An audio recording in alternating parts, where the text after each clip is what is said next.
வணக்கம் நண்பர்களே.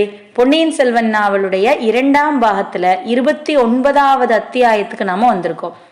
அருள்மொழிவர்மனை தேடி ஆழ்வார்க்கடியான், வந்தியத்தேவன், பார்த்திபேந்திர பல்லவன் எல்லாருமே வர்றாங்க. அதே சமயத்துல பாண்டிய நாட்டு ஆபத்துதவிகளும் இலங்கைக்கு வந்து இறங்கியிருக்கிறாங்க. முதல்ல யாரு அருள்மொழிவர்மனை பார்க்க போகிறார்கள் அப்படிங்கிறது தான் ஒரு மிகப்பெரிய கேள்வியா இப்ப இருக்கு. இந்த அத்தியாயத்துல அருள்மொழிவர்மனை பார்ப்பதற்கான வாய்ப்பு நம்ம ஆழ்வார்க்கடியானுக்கு தான் முதல்ல கிடைக்குது. அவன் எப்படி அவரை பார்க்கறான் அப்படிங்கிறத இந்த அத்தியாயத்துல படிச்சு தெரிஞ்சுக்கலாம். 29ஆம் அத்தியாயம், யானை பாகன். 2000 ஆண்டுகளுக்கு முன்னால், இந்த கதை நடந்த காலத்துக்கு 1000 ஆண்டுகளுக்கு முன்னால் வலஹம்பாகு என்ற சிங்கள அரசன் ஒருவன் இருந்தான். அவனுடைய காலத்திலும் தமிழர் படை இலங்கையின் மீது படையெடுத்து சென்றது. அப்போது வலஹம்பாகு என்பான் தலைநகரிலிருந்து தப்பி ஓடி தம்பள்ளை என்னும் இடத்திலிருந்து மலைகுகையில் ஒளிந்து கொண்டிருந்தான். பிறகு அவன் மீண்டும் படை திரட்டி கொண்டு சென்று அனுராதாபுரத்தை கைப்பற்றினான்.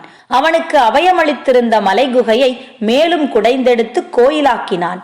புத்தர் பெருமானிடம் தன் நன்றியை தெரிவித்துக் கொள்வதற்காக அந்த குகைக்குள்ளே பெரிதும் சிறிதுமாக பல புத்தர் சிலைகளை நிர்மாணிக்கச் செய்தான். நூற்றுக்கணக்கான புத்தர் சிலைகளை நிர்மாணித்த சிற்பிகளுக்கு தங்கள் சிற்பத்திறனை முழுதும் காட்டிவிட்டோம் என்ற திருப்தி ஏற்படவில்லை. எனவே ஹிந்து தெய்வங்களின் படிமங்கள் சிலவற்றையும் புத்தர் சிலைகளுக்கு இடையில் நிர்மாணித்து வைத்தார்கள். அந்த அற்புதமான சிற்பக்கலை அதிசயங்களை இன்றைக்கும் தம்பள்ளை என்னும் ஊரில் உள்ள குகை கோயிலில் காணலாம். வந்தியத்தேவன் அந்த புண்ணிய ஸ்தலத்துக்குள் பிரவேசித்த போது ஒரு புது உலகத்துக்குள் வந்துவிட்டதாகவே அவனுக்கு தோன்றியது. புது மலர்களின் நறுமணம் அவனுக்கு மயக்கத்தை அளித்தது. வீதி முனைகளில் தாமரை மொட்டுக்களும் சண்பக மலர்களும் குப்பல் குப்பலாக குவிக்கப்பட்டிருந்தன. பக்தர்கள் அம்மலர்களை வாங்கி அழகிய ஓலைக்கூடைகளில் எடுத்துக்கொண்டு கோயிலை நோக்கி சென்றார்கள். ஸ்திரீகளும் புருஷர்களும் அடங்கிய அந்த பக்தர் கூட்டங்கள் தெருக்களை அடைத்து கொண்டு சென்றன. காவித்துணி அணிந்த புத்த சந்நியாசிகளும் அங்கங்கே காணப்பட்டார்கள். சாது சாது என்ற பெருங்கோஷம் பக்தர் கூட்டத்திலிருந்து எழுந்தது. இவையெல்லாம் வந்தியத்தேவனுக்கு மிக்க வியப்பை அளித்தன. ஆழ்வார்க்கடியானை பார்த்து, நாம் யுத்த கேந்திரத்துக்கு வருவதாக எண்ணினோம், இது புத்த கஷேத்திரமாக வல்லவா இருக்கிறது என்றான். ஆமப்பா, 1000 வருஷமாக இது பிரசித்தி பெற்ற புத்த கஷேத்திரமாயிற்றே என்றான் ஆழ்வார்க்கடியான். ஆனால் இது சோழ சைன்யத்தின் வசத்தில் உள்ளது என்று சொன்னீரே. ஆமாம், இப்போதும் அப்படித்தான் சொல்கிறேன்.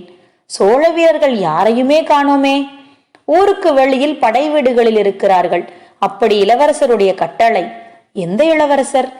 ஏன், நாம் யாரை தேடிக்கொண்டு வந்திருக்கிறோமோ அந்த இளவரசர் தான். அதை பற்றி உம்மை கேட்க வேண்டும் என்று இருந்தேன். இளவரசரை இங்கே தேடிவிட்டு இல்லை என்று கண்டு பார்த்திபேந்திரன் திரும்பி போய் கொண்டிருக்கிறானே, அவரை நாம் இங்கே மறுபடியும் தேடுவதில் என்ன பயன்? அந்த பல்லவன் இல்லை என்று சொன்னதனால் நான் நம்பிவிடுவேனா? நானே தேடி பார்த்துதான் தெரிந்து கொள்வேன். இரணியன் ஹரி என்கிற தெய்வம் இல்லை என்று சொன்னான். அதை பிரகல்லாதன் நம்பிவிட்டானா? ஓ வீர வைஷ்ணவரே, நம்முடைய நாட்டில் சைவர்களுடன் ஓயாமல் சண்டை பிடித்து கொண்டு வந்தீரே, இங்கே இத்தனை புத்த சந்நியாசிகள் போகிறார்கள், நீர் பாட்டுக்கு சும்மா வருகிறீரே, என்ன காரணம்? எதிரிகள் கூட்டம் அதிகமாயிருப்பதைக் கண்டு பயந்து போய்விட்டீரோ? தம்பி, பயம் என்பது என்ன? அது எப்படி இருக்கும்? கொருப்பாய் பூதாகரமாய் யானை எவ்வளவு பெரியதாக இருக்கும், நீ பார்த்ததே இல்லையா? இல்லை என்று ஆழ்வார்க்கடியான் சொல்லிவிட்டு வீதி ஓரத்தில் நின்று வேடிக்கை பார்த்து கொண்டிருந்த 2 மனிதர்களை அணுகினான். அவர்கள் தமிழர்கள் போல் தோன்றினார்கள். அவர்களிடம் சிறிது நேரம் ஏதோ பேசிவிட்டு ஆழ்வார்க்கடியான் திரும்பி வந்தான். வைஷ்ணவரே, அவர்களிடம் என்ன கேட்டீர்? விஷ்ணு பெரியவரா புத்தர் பெரியவரா என்று கேட்டீரா? இந்த ஊரில் யாரை கேட்டாலும் புத்தர் பெரியவர் என்றுதான் சொல்வார்கள். ஒவ்வொரு புத்தர் சிலையும் எவ்வளவு பிரம்மாண்டமாயிருக்கிறது பார்க்கவில்லையா? தம்பி, என்னுடைய வீர வைஷ்ணவத்தை எல்லாம் ராமேஸ்வரத்தில் மூட்டை கட்டி வைத்துவிட்டு இங்கே ராஜகாரியமாக வந்திருக்கிறேன், தெரிகிறதா? பின்னே அந்த மனிதர்களிடம் என்ன கேட்டீர்? இளவரசரை பற்றி விசாரித்தீரா? இல்லை, இந்த ஊரில் இன்னைக்கு என்ன விசேஷம் என்று கேட்டேன். அவர்கள் என்ன சொன்னார்கள்? இன்றைக்கு இங்கே சீன யாத்ரீகர்கள் 2 பேர் வரப்போகிறார்களாம். அதை முன்னிட்டு புத்த விகாரத்தில் உற்சவம் நடக்கிறதாம். அதனாலேதான் ஊரில் இந்த கோலாகலம் என்று தெரிவித்தார்கள். சீன யாத்ரீகர்கள் எங்கிருந்து வருகிறார்களாம்? நேற்று இங்கே வந்துவிட்டு சிம்மகிரிக்கு போனார்களாம்.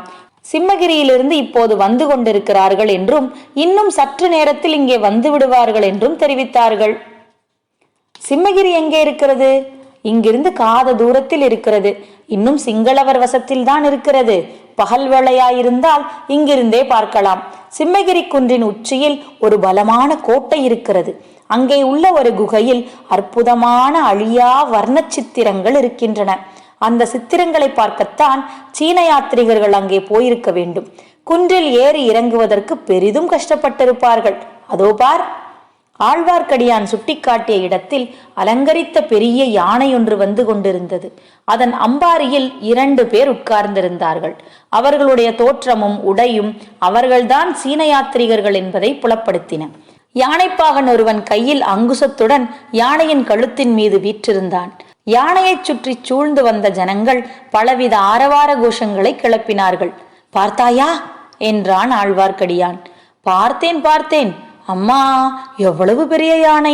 பக்கத்திலே எங்கேயாவது பள்ளம் இருக்கிறதா என்று பார்க்கலாமா? வேண்டாம், வீதியில் சற்று ஒதுங்கி நின்றால் போதும். அவ்விதமே அவர்கள் யானை நெருங்கி வந்ததும் வீதியோரமாக ஒதுங்கி நின்றார்கள். யானை அவர்களை கடந்து சென்றது. ஜனக்கூட்டமும் யானையை தொடர்ந்து சென்றது. வந்தியத்தேவன் அம்பாரியில் வீற்றிருந்த யாத்ரிகர்கள் மீதே கண்ணாயிருந்தான். புத்தர்களின் புண்ணிய கஷேத்திரங்களை தரிசிப்பதற்காக எவ்வளவோ தூரம் பிரயாணம் செய்து எத்தனையோ கடல்களை கடந்து வந்த அந்த சீனர்களின் பக்தியை நினைத்து வியந்தான்.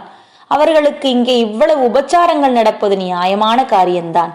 ஆனால் யுத்தம் நடந்து கொண்டிருக்கும் காலத்திலும் இவர்கள் யாத்திரைக்கு பங்கமில்லாமல் நடப்பது எவ்வளவு அதிசயமானது! இளவரசர் அருள்மொழிவர்மரின் ஏற்பாடாகத்தான் இருக்க வேண்டும். இவ்வளவு பெருந்தன்மையான காரியங்களை செய்யக்கூடியவர் அவர்தான். ஆனால் இப்போது அவர் எங்கே இருப்பார்? அவரை தேடி பிடிப்பது சாத்தியமா? இந்த வைஷ்ணவனோடு இவ்வளவு கஷ்டத்துடன் பிரயாணம் செய்து வந்தது வீணாகி விடுமோ? தம்பி, பார்த்தாயா என்றான் ஆழ்வார்க்கடியான். பார்த்தேன். என்ன தெரிந்தது? சீன யாத்ரிகர்களின் முகம் சப்பையாக தெரிந்தது. அவர்களுடைய உடை விசித்திரமாயிருந்தது. யாத்ரிகர்களை பற்றி நான் கேட்கவில்லை. பின்னே யானைப்பாகனை கவனித்து பார்த்தாயா என்று கேட்டேன். யானைப்பாகனையா? நான் கவனிக்கவே இல்லையே. அழகா இருக்கிறது. அந்த யானைப்பாகனுடைய பார்வை தற்செயலாக நம் பேரில் விழுந்ததும் அவனுடைய கண்கள் ஜொலித்த ஒளியை நீ கவனிக்கவில்லையா? அது என்ன, யானைப்பாகனுடைய கண்களில் தீவர்த்தி போட்டிருக்கிறதா ஜொலிப்பதற்கு? நல்ல ஆள் நீ. உன் அஜாக்கிரதையை நினைத்து ஆச்சரியப்படுவதா, அல்லது இவ்வளவு முக்கியமான காரியத்தை உன்னை நம்பி ஒப்புவித்து அனுப்பினாளே அந்த இளைய பிராட்டியின் காரியத்தை குறித்து ஆச்சரியப்படுவதா என்று தெரியவில்லை. போனால் போகட்டும், என்னோடு வா. யானைக்கும் யானையை சூழ்ந்து நின்ற கூட்டத்துக்கும் பின்னால் சற்று தூரத்தில் இவர்களும் தொடர்ந்து போனார்கள்.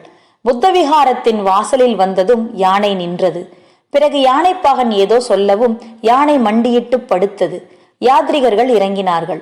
புத்தவிகாரத்தின் வாசலில் கும்பலாக நின்ற புத்த பிக்ஷுக்கள் சீன யாத்ரிகர்களை வரவேற்றார்கள். சங்கங்கள் முழங்கின, ஆளாட்சி மணிகள் ஒலித்தன. விகாரத்தின் மேன்மாடத்திலிருந்து மலர் மாறி பொழிந்தது. புத்தம் சரணம் கச்சாமி என்ற கோஷம் வானலாவியது. சீன யாத்ரிகர்கள் இருவரும் விகாரத்துக்குள் சென்றார்கள். கூட வந்தவர்களிலும் பெரும்பாலானோர் அவர்களைத் தொடர்ந்து விகாரத்துக்குள்ளே சென்றார்கள். யாத்ரிகர்கள் இறங்குவதற்கு முன்பே யானையின் கழுத்திலிருந்து இறங்கிவிட்ட யானைப்பாகன் யானையை எழுப்பி நடத்தி கொண்டு சென்றான். சற்று தூரத்தில் நின்றிருந்த 4 பேரை பார்த்தான். அவர்களில் ஒருவனிடம் யானையை ஒப்புவித்தான். இன்னும் ஒருவனிடம் ஆழ்வார்க்கடியானை சுட்டிக்காட்டி ஏதோ சொன்னான். மற்ற இருவரையும் அழைத்து கொண்டு சிறிது நேரத்தில் வீதியின் ஒரு திருப்பத்தில் திரும்பி மறைந்தான். யானைப்பாகன் எந்த ஆளுக்கு ஆழ்வார்க்கடியானை சுட்டிக்காட்டினானோ அவன் இவர்கள் நின்ற இடத்தை நோக்கி வந்தான். ஆழ்வார்க்கடியானிடம் மெல்லிய குரலில், ஐயா, என்னுடன் வருவதற்கு சம்மதமா என்று கேட்டான். அதற்காகவே காத்திருக்கிறோம் என்றான் ஆழ்வார்க்கடியான். அடையாளம் ஏதாவது உண்டா? சேனாதிபதி கொடுத்திருந்த கொடும்பாளூர் முத்திரை மோதிரத்தை ஆழ்வார்க்கடியான் காட்டினான். சரி, என் பின்னால் வாருங்கள் என்று சொல்லிவிட்டு அவன் முன்னால் செல்ல இவர்கள் பின்தொடர்ந்து சென்றார்கள். ஊரை தாண்டி அப்பால் சென்றதும் குறுகிய காட்டுப்பாதை ஒன்று தென்பட்டது. அதன் வழியே சிறிது தூரம் சென்றதும் பாதையிலிருந்து சற்று விலகி இருந்த ஒரு பாழும் மண்டபத்தை அடைந்தார்கள். அதில் சிறிது நேரம் காத்திருக்க வேண்டும் என்று அவர்களை அழைத்து வந்தவன் தெரிவித்தான். பிறகு அவன் ஒரு மரத்தின் மேலேறி அவர்கள் வந்த வழியை கூர்ந்து கவனிக்கத் தொடங்கினான். இதெல்லாம் என்ன மர்மம்? எனக்கு ஒன்றுமே புரியவில்லையே என்று வந்தியத்தேவன் கேட்டான். எல்லாம் சீக்கிரத்தில் புரிந்துவிடும், கொஞ்சம் பொறுத்திரு என்றான் ஆழ்வார்க்கடியான். அந்த பாழும் மண்டபத்தில் பின்னால் 2 குதிரைகள் கட்டப்பட்டிருந்தன. குதிரைகள் 2 தான் என்பது வந்தியத்தேவனுக்கு கொஞ்சம் கவலையை உண்டாக்கியது. யானைப்பாகனை பற்றிய மர்மம் என்னவாயிருக்கும்? அவனுடைய முகத்தை ஒரே கணம் வந்தியத்தேவன் கண்கள் ஏறிட்டு பார்த்தன. அப்புறம் சீன யாத்ரிகர்களிடம் அவன் கவனம் சென்று விட்டது. யானைப்பாகனுடைய முகத்தை நினைத்து பார்க்க ஆன மட்டும் முயன்றான். ஒன்றும் நினைவுக்கு வரவில்லை. வைஷ்ணவரே, அந்த யானைப்பாகன் யார்? எனக்கு சொல்லக்கூடாதா? யாராயிருக்கும்? நீயே ஊகித்து பார் தம்பி. யானைப்பாகன் தான் பொன்னியின் செல்வரா? அவருடைய கண்களில் ஒரு கணம் ஜொலித்த பிரகாசத்திலிருந்து அப்படித்தான் தோன்றியது. உம்மை போல் மற்றவர்களும் அவரை தெரிந்து கொண்டிருக்க மாட்டார்களா? சீனத்திலிருந்து வந்த யாத்ரிகர்களுக்கு இளவரசர் யானைப்பாகராயிருப்பார் என்று யார் எதிர்பார்ப்பார்கள்? மேலும் இந்த ஊரில் உள்ள ஜனங்கள் இளவரசரை பார்த்ததும் இல்லை. சீன யாத்ரிகர்கள் சிம்மகிரியிலிருந்து வந்தார்கள் என்று சொன்னீர்கள் அல்லவா? ஆமாம். சிம்மகிரி இன்னும் சிங்களவர் வசத்தில் இருக்கிறது என்று நீர் சொல்லவில்லையா? சொன்னேன். பின்னே எதிரிகளுக்கு மத்தியில் போய்விட்டா இளவரசர் திரும்பி வருகிறார்? சிம்மகிரி மட்டும் என்ன, பகைவருக்குட்பட்ட பிரதேசத்தின் மத்தியில் உள்ள மாஹியங்கானா, சமந்தகூடம் முதலிய கஷேத்திரங்களுக்கும் இளவரசர் சீன யாத்ரிகர்களுடன் போய் திரும்பியிருக்கிறார். எதற்காக அவ்வளவு பெரிய அபாயத்துக்கு உட்பட்டார்? அந்த கஷேத்திரங்களையும் அங்கே உள்ள சிற்ப சித்திர அதிசயங்களையும் பார்ப்பதில் உள்ள அளவு கடந்த ஆசையினால்தான். நல்ல ஆசை, நல்ல இளவரசர். இத்தகைய விளையாட்டு புத்தி உள்ளவரையா முடிமன்னர் வணங்கும் ஏக சக்கராதிபதி ஆவார் என்று அந்த குடந்தை ஜோதிடர் சொன்னார். அவ்வாறு குடந்தை ஜோதிடர் சொன்னாரா தம்பி? நீரும் அதை நம்புகிறீரா? நான் ஜோசியத்தை நம்பவில்லை. ஜோசியம் பார்க்க வேண்டிய அவசியமும் எனக்கில்லை. பின்ன என்ன? ஜோசியம் பார்க்காமலே எனக்கு நிச்சயமாக தெரியும். திடீரென்று குதிரைகளின் குளம்பு சத்தம் கேட்டது. அவர்கள் இருந்த இடத்தை நோக்கி சத்தம் நெருங்கி வந்து கொண்டிருந்தது. மரத்தின் மேலிருந்து பார்த்து கொண்டிருந்தவன் அவசரமாக கீழே இறங்கினான். 2 குதிரைகளையும் பிடித்து கொண்டு வந்தான். ஒன்றில் தான் ஏறிக்கொண்டான். ஆழ்வார்க்கடியானை இன்னொன்றின் மேல் ஏறிக்கொள்ளச் சொன்னான். சற்று நேரத்தில் இந்த பாதையுடன் சில குதிரைகள் போகும். அவற்றின் பின்னோடு நாமும் தொடர்ந்து போக வேண்டும் என்றான். வந்தியத்தேவன், எனக்கு குதிரை என்று கேட்டான். இவரை மட்டும்தான் அழைத்து வரும்படி எனக்கு கட்டளை. யாருடைய கட்டளை? அதை சொல்ல எனக்கு அதிகாரம் இல்லை. இளவரசரை நான் உடனே பார்த்தாக வேண்டும். மிக முக்கியமான செய்தி கொண்டு வந்திருக்கிறேன். அதை பற்றி எனக்கு ஒன்றும் தெரியாதையா. ஆழ்வார்க்கடியான், தம்பி கொஞ்சம் பொறுமையா இரு. நான் போய் இளவரசரிடம் சொல்லி உன்னையும் அழைத்து வருவதற்கு ஏற்பாடு செய்கிறேன் என்றான். வைஷ்ணவரே, நான் கொண்டு வந்திருக்கும் செய்தி மிக முக்கியமானது, மிக அவசரமானது என்று உமக்கு தெரியாதா? அந்த ஓலையை என்னிடம் கொடு, நான் கொடுத்து விடுகிறேன். அது முடியாது. அப்படியானால் கொஞ்சம் பொறுத்திரு, வேறு வழி இல்லை. வேறு வழி இல்லையா? இல்லவே இல்லை. வந்தியத்தேவனுடைய உள்ளம் குமுறியது. ஆழ்வார்க்கடியானை இளவரசரிடம்தான் அழைத்து போகிறார்கள் என்பதில் சந்தேகமில்லை. ஆழ்வார்க்கடியான் அவரிடம் என்ன சொல்கிறான் என்பதை சேனாதிபதி கவனிக்கச் சொல்லி இருக்கிறார். அது முடியாமல் போய்விடுமே. குதிரைகள் நெருங்கி வந்தன. அவர்கள் இருக்கும் இடத்தை கடந்து சென்றன. மின்னல் மின்னும் வேகத்தில் பறந்து சென்றன. மண்டபத்தில் குதிரைகள் மீது ஆயத்தமாயிருந்த இருவரும் குதிரையின் முகக்கயிற்றை இழுத்து குலுக்கி புறப்பட தூண்டினார்கள். அச்சமயத்தில் யாரும் எதிர்பாராத ஒரு சம்பவம் நிகழ்ந்தது. குதிரை மேலிருந்த மனிதனுடைய ஒரு காலை வந்தியத்தேவன் பிடித்து ஒரு எத்தி தள்ளினான். அந்த மனிதன் தடால் என்று விழுந்தான். வந்தியத்தேவன் குதிரை மீது தாவி ஏறினான். குதிரை பறந்தது. தொடர்ந்து ஆழ்வார்க்கடியானுடைய குதிரையும் பறந்தது. கீழே விழுந்த வீரன் கூச்சலிட்டு விட்டு உரையிலிருந்த கத்தியை எடுத்து எறிந்தான். வந்தியத்தேவன் தலைகுனிந்து குதிரையின் முதுகோடு படுத்து கொண்டான். வீரன் எறிந்த கத்தி வேகமாக சென்று ஒரு மரத்தில் ஆழமாக பாய்ந்தது. குதிரைகள் 2 காற்றாய் பறந்து சென்றன. முன்னால் சென்ற 3 குதிரைகளையும் பின்தொடர்ந்து ரொம்பவும் நெருங்காமலும் ரொம்பவும் பின்தங்காமலும் இந்த 2 குதிரைகளும் சென்றன. நல்ல வேலை செய்தாய் தம்பி என்று ஆழ்வார்க்கடியான் வந்தியத்தேவனை உற்சாகப்படுத்தினான். ஆனால் வந்தியத்தேவன் மறுமொழி ஒன்றும் கூறவில்லை. இதன் முடிவு என்ன ஆகப் போகிறதோ என்று அவன் உள்ளம் கவலையில் ஆழ்ந்திருந்தது. ஒரு பெண்ணின் வார்த்தையின் பொருட்டு எதற்காக கடல் கடந்து இந்த தூர தேசத்தில் வந்து இத்தகைய சங்கடத்தில் அகப்பட்டு கொண்டோம் என்ற சிந்தனையும் உதித்தது. குதிரைகள் வாயு வேக மனோவேகமாக குறுகிய காட்டுப்பாதையில் போய்க் கொண்டிருந்தன. இதோடு 29வது அத்தியாயம் முடிந்தது. அருள்மொழிவர்மனை நோக்கி வந்தியத்தேவனும் ஆழ்வார்க்கடியானும் போக ஆரம்பித்து விட்டார்கள். அடுத்த அத்தியாயம் மிக மிக முக்கியமான அத்தியாயம்.